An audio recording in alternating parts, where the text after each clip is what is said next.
Olá, estamos mais uma vez aqui para mais uma videoaula. Já estamos na lição de número 2, que tem por tema Gênesis 2, a criação do ser humano. O texto áureo vai dizer: então formou o Senhor Deus ao homem do pó da terra e lhe soprou nas narinas o fôlego de vida. E o homem passou a ser alma vivente. Gênesis capítulo 12, versículo 7, a verdade prática diz: o ser humano é a coroa da criação e o que Deus tem de mais importante na face da terra. Bem, nós notamos que Moisés ele faz um relato da criação usando um padrão bem elaborado das atividades de Deus durante esta semana da criação. Porque se nós formos observar, vamos dividir a criação em duas colunas. Na primeira coluna, os dias 1, 2 e 3, e na segunda coluna, os dias 4, 5, 6, e as suas criações respectivas. Nós vamos notar que no primeiro dia, Deus faz a preparação do ambiente, Ele forma o ambiente, e na segunda coluna, que seria o quarto dia, que é o dia correspondente, ele vai preencher aquilo que ele formou na primeira coluna. Por exemplo, no dia 1, Deus criou luz e trevas, ele fez a separação de luz e trevas. No dia correspondente à segunda coluna, que é o dia 4, ele fez o sol, a lua e as estrelas, ele preencheu aquele ambiente que ele criou no primeiro dia. Então a gente nota que Moisés ele teve um cuidado de fazer uma descrição, de fazer um relato bem elaborado, apesar de que ele também buscou fazer este relato de forma simples. Por que de forma simples? Porque o público dele, ele estava escrevendo sabendo que o público dele eram os israelitas, então ele tinha que escrever de forma a ser entendido, e Moisés queria ser entendido pelo povo. Então por isso que ele busca, apesar de ter um relato cuidadoso e elaborado, de qualquer modo ele busca uma linguagem simples para ele ser entendido. Nós notamos que Deus fez 3 esferas de atividades: terra, céu e água, e em seguida ele preencheu com a forma de vida apropriada. Nós percebemos também que nesses 6 dias de criação foi seguido um padrão, que é Deus dá o comando a alguma coisa, esta coisa acontece, em seguida Deus nomeia esta coisa que ele criou, depois ele diz que aquilo que ele criou foi muito bom, e ele finaliza aquele dia dizendo que veio tarde, manhã e o dia tal. A gente nota que sempre segue esse padrão. Outra coisa interessante também, até uma curiosidade, no Oriente Antigo, acredita-se que quem nomeia alguém ou alguma coisa, ela tem domínio sobre aquele alguém ou sobre aquela coisa. E outra curiosidade também sobre a questão de tarde, manhã e primeiro dia, ou dia tal, dia correspondente, no Oriente Antigo também, inclusive até o dia de hoje, eles seguem um padrão diferenciado do nosso, que estamos acostumados aqui, que o dia ele começa com o raiar do sol, né? Lá é o contrário, lá o dia ele vai começar às 6 da tarde, quando começa o próximo dia. E ele segue o mesmo padrão da criação, que foi criado primeiro as trevas, havia primeiro trevas e depois houve luz. Ou seja, por isso que Deus, quando vai nominar o dia, ele começa com tarde, manhã e dia tal. Primeiro trevas, depois luz, e assim forma-se um dia. Então, assim é a contagem dos dias para eles. Bem, o tópico 1 vai dizer a criação do homem. O subtópico 1 diz o método da criação. Gênesis capítulo 1, versículo 26 vai dizer o seguinte: também disse Deus, façamos o homem a nossa imagem, conforme a nossa semelhança. Tenha ele domínio sobre os peixes do mar, sobre as aves dos céus, sobre os animais domésticos, sobre toda a terra e sobre todos os répteis que rastejam pela terra. Nós notamos que Deus começou criando as coisas do nada ele trouxe a existência, mas agora nós já notamos uma forma de criação diferente. Agora ele começa a criar a partir daquilo que ele mesmo já havia criado, de uma matéria-prima que ele mesmo havia criado. E agora ele ordena que aquilo que ele criou produza novas coisas. Que olha, aqui no versículo 11 diz o seguinte: que a terra produza todo tipo de vegetais, isto é, plantas que deem sementes e árvores que deem frutos. E assim aconteceu. A terra produziu todo tipo de vegetais, plantas que dão sementes e árvores que dão frutos. Então, Deus ele dá uma ordem para a terra, produz. Agora a terra é capacitada para produzir, e Deus dá essa ordem para a terra, e a terra imediatamente obedece à voz do Criador, tornando-se assim um agente da obra da criação. E agora é da terra que Deus faz brotar a vida, e é da terra que futuramente ele vai formar o homem. O clímax da narrativa é agora, quando Deus ele resolve criar um ser diferente de todos que ele já havia criado. Ele decide criar o homem. E se nós formos notar, é a primeira vez que ele usa essa expressão façamos, porque sempre ele usava e Deus disse. Mas agora ele usa uma expressão no plural, ele usa façamos o homem. Aqui é um conselho divino, há uma decisão coletiva das três pessoas da Trindade. E há uma indicação, ainda que sutil, da pluralidade desse Deus. Então o homem ele foi formado do pó da terra como os demais animais. Só que quando Moisés no seu relato usa a palavra formou, essa palavra ela é usada no trabalho do artesão, no trabalho de um artífice. E isso é um processo, isso implica um processo, do mesmo processo que o artista quando vai fazer uma obra de arte, que isso requer tempo, isso requer cuidados, isso requer zelo.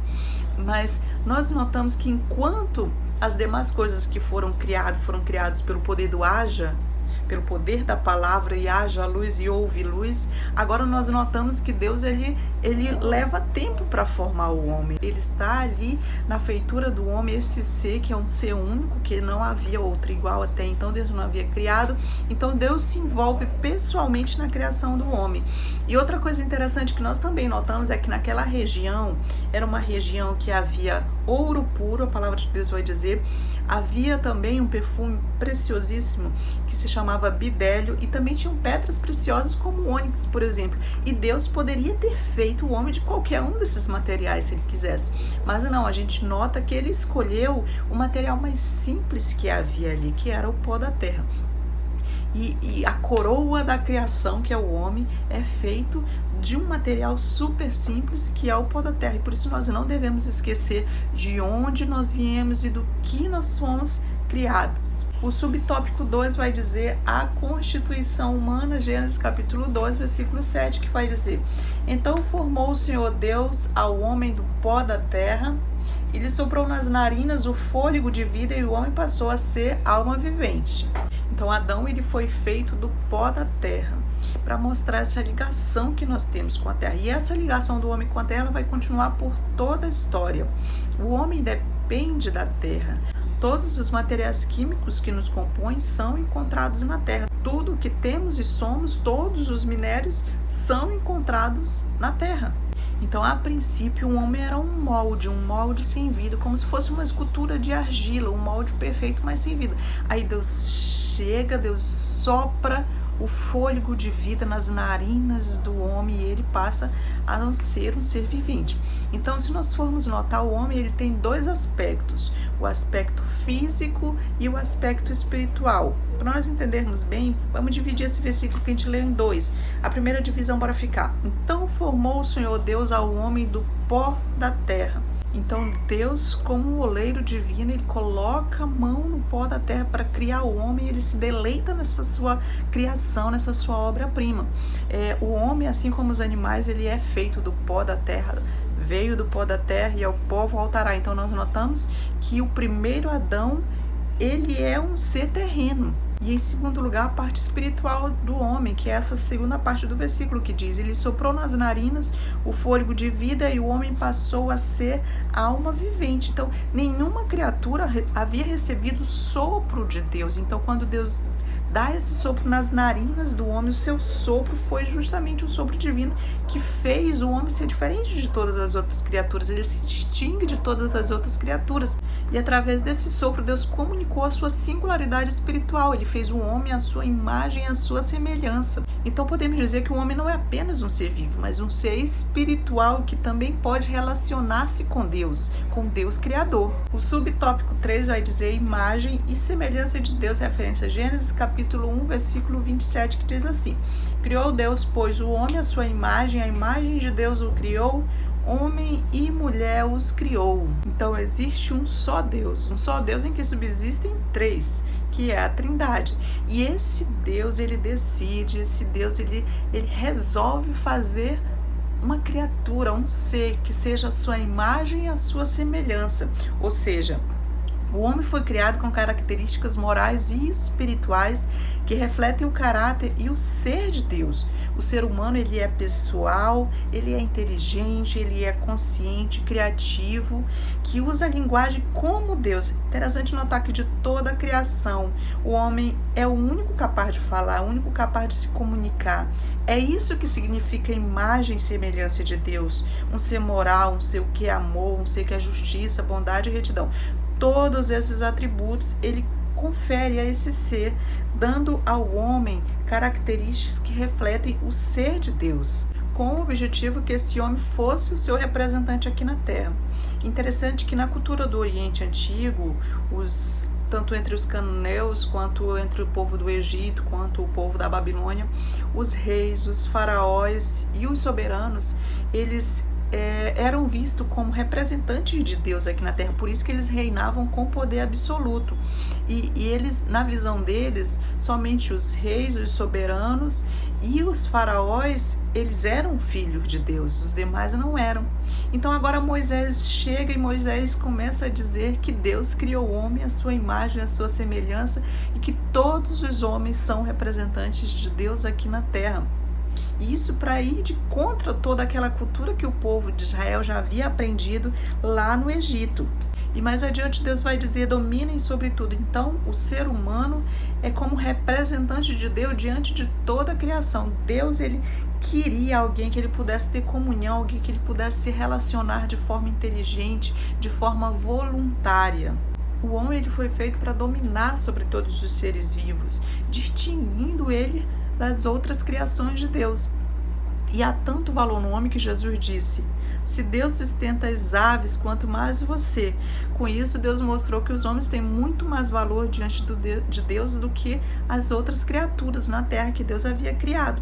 Porque foi o único ser que ele criou a sua imagem, a sua semelhança, e colocou como representante dele aqui na terra. Por isso que mais na frente ele vai dizer: não mate, porque o homem é a imagem e semelhança de Deus. Não furte, não adultere. E isso é o que dá a base da ética, é a visão cristã do mundo.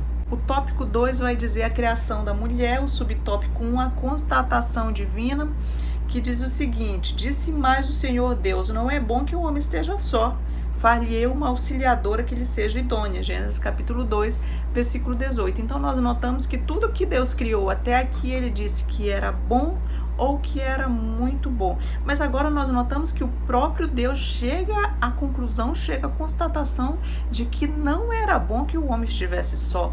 Não era bom por conta da solidão, apesar de haver inúmeros anjos nos céus e inúmeros animais ali com Adão. Mesmo assim, ele não tinha ninguém semelhante a ele que lhe fizesse companhia. Não era bom porque Deus já havia dito: multipliquem-se, cresçam, e ele já tinha visto aquilo nos animais, que eles deveriam se multiplicar e crescer, e o homem sozinho ele não tinha como obedecer a isso, não tinha como se multiplicar, não tinha como dar continuidade à sua raça. Então Deus, ele decide criar um outro ser humano igual a Adão, mas diferente.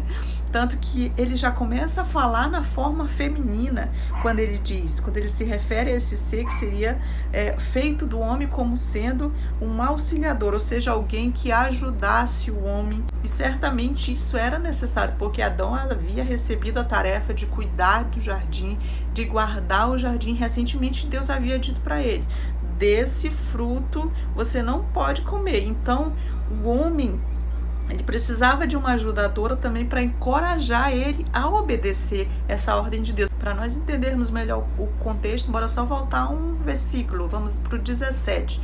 O versículo 17, ele vai dizer o seguinte, que Deus deu uma ordem para Adão. Ele disse: olha, de todas as árvores do jardim tu podes comer à vontade, livremente, mas da árvore do conhecimento do bem e do mal, dessa tu não comerás, porque se comeres certamente morrerás. E o versículo seguinte ele diz: então far-lhe-ei uma auxiliadora, como se ele dissesse: para te ajudar a você obedecer essa minha ordem de não comer deste fruto, eu vou fazer para ti alguém que te auxilie, que te ajude, far-lhe-ei uma ajudadora. E nós não devemos implicar a palavra auxiliadora ou ajudadora como algo inferior, porque Jesus, Deus, ele se coloca como um ajudador de Israel. Então, de forma nenhuma que um ajudador, uma auxiliadora é alguém inferior. Então, como auxiliadora do homem, a mulher torna-se a sua parceira espiritual para obedecer a Deus e para dominar a terra também. E Deus ainda acrescenta na sua avaliação que ele faria uma auxiliadora idônea, ou seja, alguém que fosse semelhante a ele, literalmente dizendo do hebraico que esteja diante dele, ou seja, como se o homem estivesse olhando diante do espelho, alguém que estivesse à sua altura, que seria alguém que correspondesse a ele, que fosse a sua metade, que o completasse e a partir dali eles pudessem gerar filhos e formar uma família. Então a mulher, ela também recebeu um papel importantíssimo, que é na multiplicação das gerações. E a mulher, como a amiga mais próxima do homem, ela deveria proporcionar para ele companheirismo, deveria proporcionar para ele conforto. E ninguém melhor do que esta mulher para encorajar o homem, para incentivar, para servir como fonte de inspiração para ele, porque ela foi criada justamente para esse propósito. O subtópico 2 vai dizer tirada do homem. Então o Senhor Deus fez cair pesado sono sobre o homem e este adormeceu. Tomou uma das suas costelas e fechou o lugar com carne. Gênesis capítulo 2, versículo 21. Agora Deus está resolvido a criar uma auxiliadora para Adão. E ele vai mostrar para Adão que ele precisa de alguém que o auxilie. E ele faz isso de maneira bem didática. Porque aí ele vai e chama todos os animais para que Adão classifique aqueles animais. Lembrando que Adão, ele tinha o domínio sobre todas as coisas. Deus havia dado a ele o domínio sobre os animais, sobre todas as coisas. E agora ele vai nomear todos esses animais. E Adão, ele começa a dominar a natureza, ele começa a entender a natureza. E no final do capítulo 20, lá na parte B, Deus vai chegar no ponto que ele queria chegar, que é quando diz: para o homem, todavia, não se achava uma auxiliadora que fosse idônea, ou seja, alguém que fosse semelhante a ele. Com essa atividade, com esta primeira atividade que Deus havia dado a Adão, que era classificar os animais, com isso, aqueles animais chegando até a ele, certamente macho e fêmea, ele chegou a essa conclusão de que não tinha ninguém semelhante a ele, que ele precisava sim de uma auxiliadora. Então Deus faz cair um sono profundo sobre Adão, e ele começa como se fosse uma espécie de cirurgia. Interessante que Adão caiu no sono profundo até para que ele não sentisse nenhum desconforto, para que ele não sentisse nenhuma dor, e também para que ficasse bem claro que Adão não teve nenhuma participação na criação da mulher, para que ele não achasse que ele tinha domínio sobre ela, que ele poderia pisoteá-la, que ele poderia fazer o que quisesse como se ela fosse uma criação dele. Não, Deus deixa claro que Adão não teve participação na criação, ele apenas foi o meio que Deus usou para criar a mulher. E a partir daí, Deus diz que tira a costela de Adão, costela que no hebraico literalmente é traduzido por lado, ou seja, tira o lado de Adão, ou seja, tira a costela de Adão e no lugar preenche com carne. E esse foi o processo que foi feito para a criação da mulher. O homem foi feito do pó e a mulher foi feita a partir do homem. Então, nesse processo em que Deus tira a costela do homem e forma a mulher, a partir dali que a mulher recebe também a imagem e semelhança de Deus, sendo, portanto, igual ao homem diante de Deus em honra, em dignidade e em valor. A mulher também é designada para ser a perfeita contraparte do homem. Ela não é nem superior nem inferior ao homem, mas ela é equivalente igual ao homem em sua pessoalidade, porém ela é diferente e única em sua função. Pelo ato da criação em si, ela está inseparavelmente ligada ao homem. Então, a unidade da raça ela está assegurada, o valor e a dignidade da mulher estão afirmados, o fundamento do casamento cristão está estabelecido de forma memorável. O subtópico 3 vai dizer a intimidade do casal. Referência Gênesis capítulo 2, versículo 24, que vai dizer o seguinte: por isso deixa o homem, pai e mãe, se une à sua mulher, tornando-se os dois uma só carne.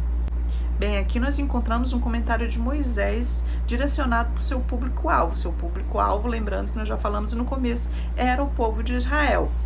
E aqui ele dá como se fosse uma razão, uma justificação para o casamento, que é a partir da criação da mulher. Tendo um aspecto aqui, nós notamos que é uma mudança de prioridades. Antes do homem se casar, a prioridade dele era seus pais, a prioridade dele era voltada e a lealdade dele era voltada para os seus pais. Mas a partir do momento que o homem se casa, a palavra de Deus vai dizer, Moisés vai orientar: deixe o homem, pai e mãe, e se una à sua família. Então agora a gente nota uma mudança de prioridade. O homem agora, ele tem que priorizar a sua nova família. Claro que ele não é desobrigado com os seus pais. A palavra de Deus diz: honra teu pai e a tua mãe. Mas a prioridade agora se torna a sua família. E é interessante nós notarmos que a falta dessa observação tem gerado muitas complicações na família. Então, importantíssimos nós nos atentarmos para esse versículo, para essa orientação de Moisés. E deixa o homem, pai e mãe, e se une. Essa palavra unir aqui significa uma união muito íntima, como se fosse uma fusão de vida, uma fusão de destino, uma fusão de histórias. E é daqui que sai o conceito de que o casamento é um pacto, que o casamento é uma aliança celebrada entre o homem e uma mulher. Implica também numa relação de profunda intimidade e harmonia que deve durar por toda a vida, é claro. E essa união refere-se a um laço forte e duradouro que os mantém ligados por um compromisso incondicional de amor e de aceitação, resultando numa unidade, uma combinação muito mais forte do que a força que cada um possuía separadamente. Em seguida diz: e os dois se tornam uma só carne. Então, a mulher que foi tirada da costela do homem, depois que eles se juntam novamente, eles se casam e se tornam novamente uma só carne. E essa concepção de casamento aqui, ela ia confrontar com a visão de mundo que os povos antigos tinham, os povos cananeus, inclusive esse povo que eles iam entrar na terra dos cananeus poucos anos a seguir, onde tinham 7 nações, e essas nações, eles agiam com naturalidade diante do poligamismo, diante do homossexualismo, diante do adultério, diante até do bestialismo, diante da prostituição. Então, esse conceito de família, esse novo conceito de família de homem e mulher, ele ia contra a visão desses povos antigos. Então Deus cria um homem, macho e fêmea. Na verdade ele não cria um, na verdade ele cria 2. Porque a palavra Adão, no hebraico, ela é uma palavra genérica que vai designar a humanidade, que vai designar homem, que vai designar a raça, a nossa raça.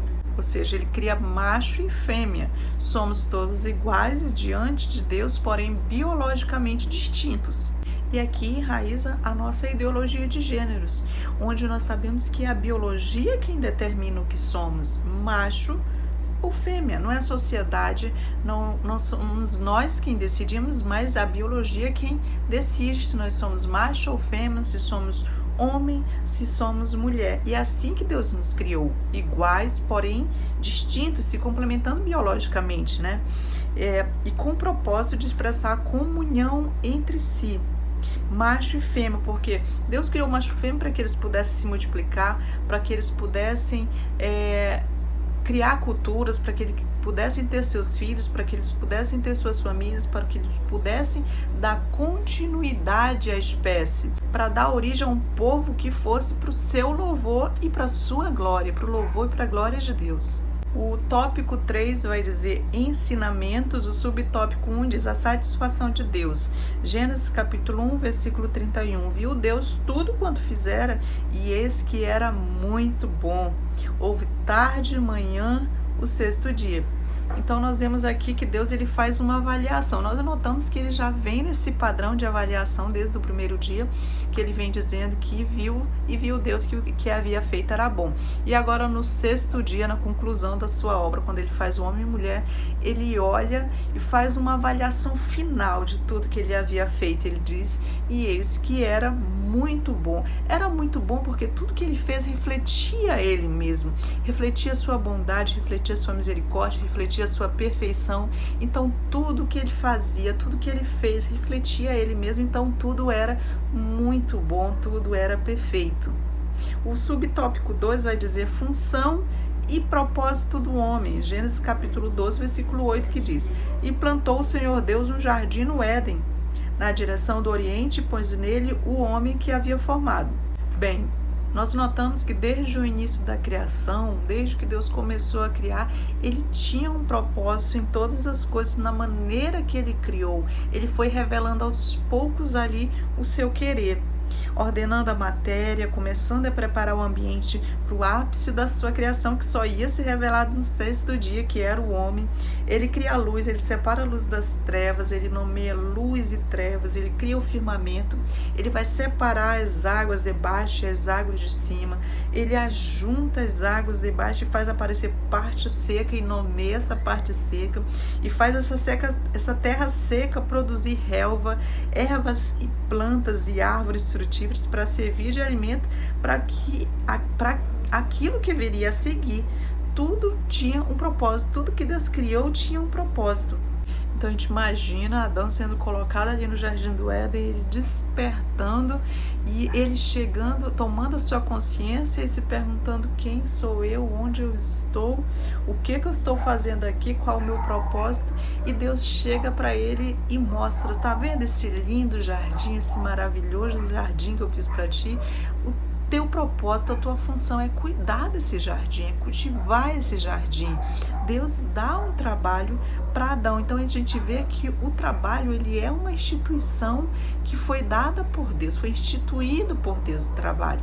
A primeira coisa que Deus dá, a primeira coisa que o homem já busca é um propósito, e Deus em seguida já dá esse propósito para ele. Trabalhe, guarde o jardim, cuide do jardim, essa era a função dele. Então aí a gente chega à conclusão que o trabalho, ele não é resultado da queda do homem. Não, o trabalho, ele já existia antes. Deus já havia dado um trabalho para Adão, ele foi instituído por Deus na criação. Então a gente vê que é no trabalho que o homem vai encontrar significado, é no trabalho que o homem vai encontrar realização, é no trabalho que o homem vai encontrar um propósito para a sua vida. E hoje em dia continua esse mesmo propósito, nós continuamos com esse mesmo propósito, foi instituído por Deus na criação.